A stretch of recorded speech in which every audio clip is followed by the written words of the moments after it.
Hello everyone, this is me Neha and welcome back to my another mini blog. আজকের ভিডিওটা কিন্তু আমার special female ভিউয়ার্সদের জন্য। কারণ জানতে হলে কিন্তু পুরো ভিডিওটা দেখো, স্কিপ না করে। দুপুরবেলা কিন্তু আমার আব্বু এনেছিলাম মিহিদানাটা। এটা কিন্তু দেখতে যতটা সুন্দর লাগে, খেতেও কিন্তু দারুণ লাগে।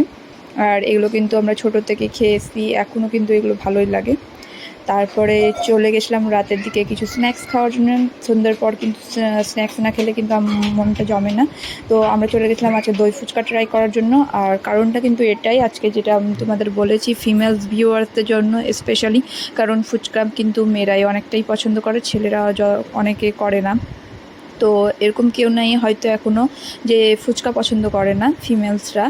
তো আজকের ভিডিওটা হচ্ছে যেটা স্পেশাল রিজন, সেটা হচ্ছে আমাদের কিন্তু এখানে মিরচকে 10 টাকায় 3টে দই ফুচকা দেওয়া হচ্ছে। কাকুটাকে কিন্তু ঠিকভাবে চিনে রাখো। কাকুর কিন্তু জল ফুচকাটাও দারুণ, মানে অসাধারণ। আমরা কিন্তু কাকুর কাছেই ফুচকা খাই যখনই খাই। দেখতে পাচ্ছ কতটা সাইজটাও বেশ বড় ফুচকার, আর খেতেও কিন্তু অসাধারণ লাগবে তোমাদের। তোমরা আমার কথা বিশ্বাস না করলে অবশ্যই কাকুর কাছে খেয়ে দেখো। আর কাকু কিন্তু অর্ডারও নেই। আর তোমাদের বলে দিই, কাকুর হাতে কিন্তু একটা অসাধারণ জাদু আছে। দেখো কতটা সুন্দর লাগছে। বাইরে কিন্তু এখন দই ফুচকার প্রাইস অনেকটাই বেড়ে গেছে। আমি মার্কেটেও খেয়েছি, আগে কিন্তু 30 টাকায় 6 পিস দেওয়া হতো, এখন কিন্তু মার্কেটে 40 টাকায় 4 পিস করে দিয়েছে। ভাবতে পারছো, সেখানে কিন্তু কাকু এখনও 10 টাকায় 3টা ফুচকা দিচ্ছে। দেন আমরা খেয়ে নিয়েছিলাম আমাদের ফেভারিট মোমো। এটার ভিডিও অন্য দিন আমি তোমাদের সাথে শেয়ার করবো। ভিডিও ভালো লেগে তাহলে লাইক কমেন্ট শেয়ার